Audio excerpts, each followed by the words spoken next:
Assalamualaikum warahmatullahi wabarakatuh. Kami dari kelompok 4. Selamat menyaksikan video kami.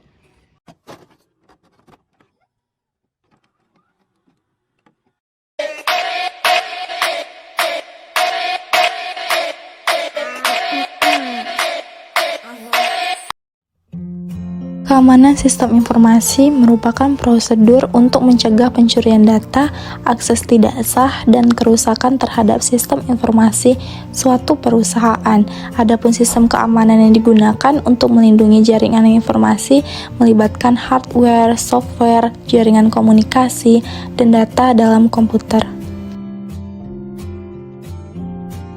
1. Privacy atau confidentiality, usaha untuk menjaga informasi dari orang yang tidak berhak mengakses. Privacy lebih ke data-data yang sifatnya privacy atau pribadi. Sedangkan confidentiality, kerahasiaan, biasanya berhubungan dengan data yang diberikan ke pihak lain untuk keperluan tertentu tersebut. Contoh ancaman privacy, email anggota tidak boleh dibaca oleh administrator server. Contoh ancaman confidentiality, data pelanggan sebuah ESP dijaga kerahasiaannya. Selanjutnya, pengertian integrity. Integrity merupakan aspek yang menjamin bahwa data tidak boleh berubah tanpa izin pihak yang berwenang atau authorized. Bisa juga disebut menjaga keutuhan sesuatu yang sudah ditetapkan sebelumnya. Secara teknis, ada beberapa cara untuk menjamin aspek integrity ini, seperti misalnya dengan menggunakan method authentication code, hash function, dan digital signature. Berikut adalah contoh kasus pada integrity. Contoh mudah dan umum dari rusaknya integrity terkait keamanan informasi adalah pada proses pengiriman email. Misalnya, seseorang bernama Alice mengirimkan email ke Yohan. Namun, ketika email dikirim di tengah jalan, Grace mengintercept email tersebut dan mengganti isi emailnya. Kemudian baru diteruskan ke Yohan. Yohan akan mengira bahwa email tersebut benar dari Alice, padahal isinya telah terlebih dahulu dirubah oleh Grace. Hal tersebut menunjukkan bahwa aspek integrity dari email yang dikirim oleh Alice telah hilang atau rusak. Selanjutnya, pengertian authentication. Authentication adalah mengenai validasi seperti username atau user ID dan password untuk memverifikasi identitas. Contoh kasus authentication, yaitu saat memasuki ATM untuk melakukan transaksi. Ketika memasukkan kartu mesin ATM akan meminta PIN dan apabila benar, maka bank akan mengkonfirmasi identitas pemilik kartu dengan memvalidasi PIN kartu ATM. Bank sebenarnya memverifikasi identitas pemilik kartu yang disebut authentication. Berikut penjelasan tentang availability. Availability merupakan aspek yang menjamin bahwa data tersedia ketika dibutuhkan. Jadi, pada prinsipnya, ketersediaan data dan informasi yang menyangkut kebutuhan suatu kegiatan merupakan suatu keharusan untuk menjalankan suatu proses kegiatan. Tidak dapat dipenuhi, maka proses kegiatan tersebut tidak akan terjadi atau terlaksana. Contoh kasus availability. Untuk contoh dari rusaknya aspek availability, sistem baru-baru ini adalah Steam. Platform distribusi game digital terbesar di dunia tidak bisa diakses atau mengalami server down oleh serangan Distributed Denial of Service atau DDoS. Padahal pada waktu tersebut Steam sedang dibanjiri pengunjung karena sedang mengadakan winter sale.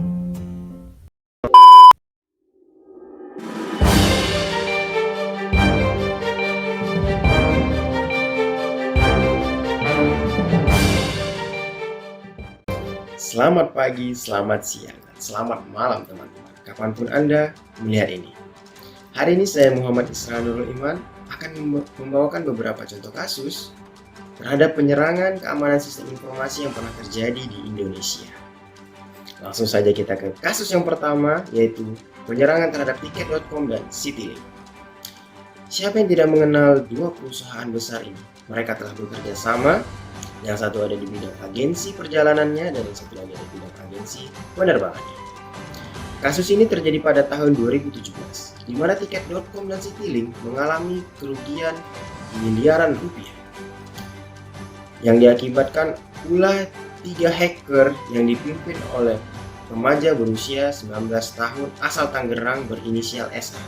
Mari kita sebut Syihari. Syihari dan kawan-kawan melakukan illegal access pada sistem aplikasi tiket.com yang tersambung pada sistem penjualan tiket pada Citylink. Mereka mencuri kode booking penerbangannya, kemudian menjualnya melalui Facebook dengan diskon 30-40%, sehingga banyak orang yang tertarik untuk membelinya.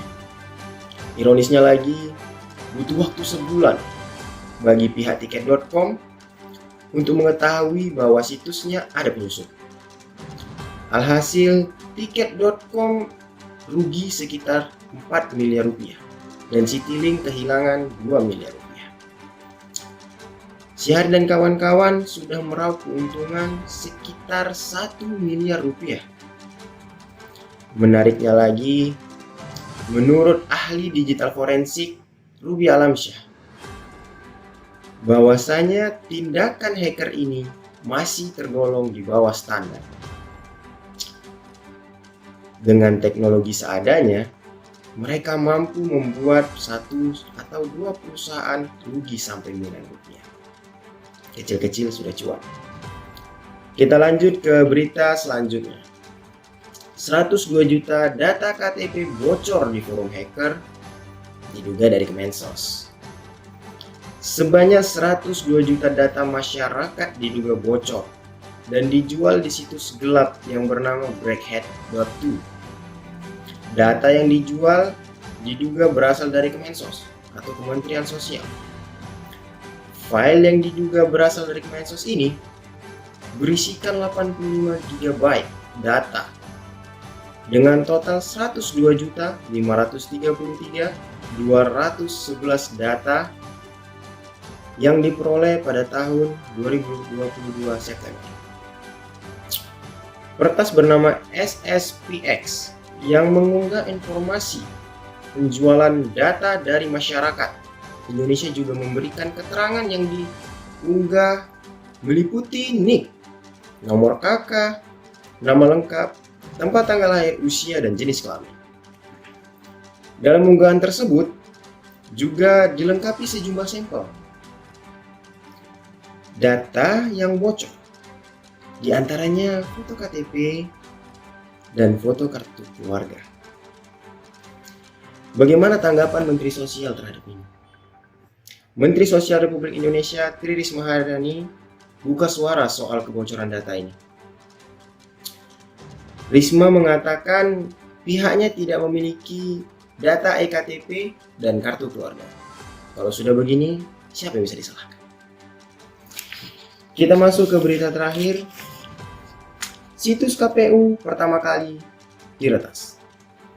Tahun 2004 menjadi momen pertama kali Indonesia mengadakan pemilu.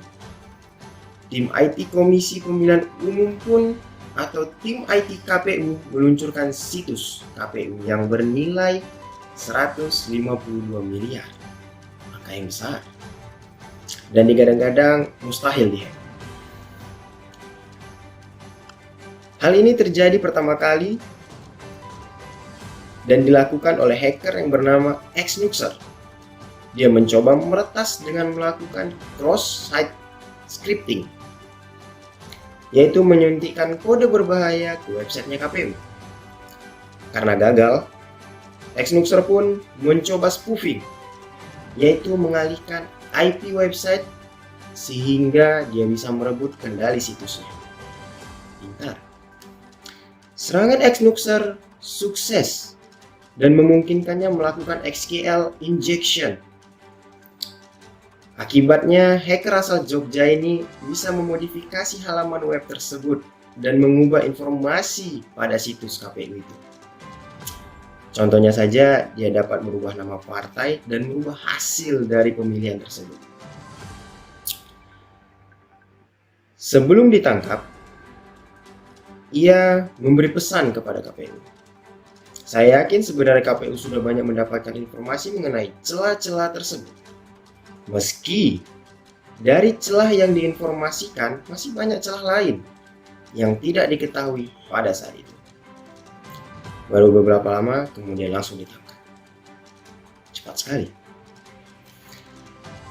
Setelah insiden ini, KPU juga beberapa kali masih dihack. Jadi, tidak ada situs pemerintah yang aman.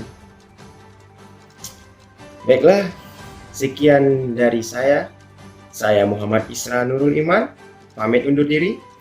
Assalamualaikum warahmatullahi wabarakatuh.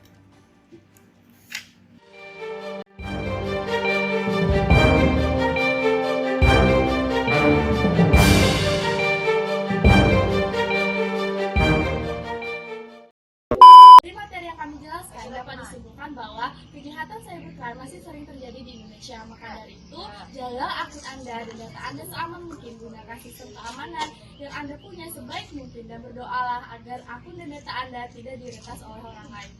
Kami dari kelompok 4, kami pamit undur diri. Jangan lupa like, comment, dan subscribe.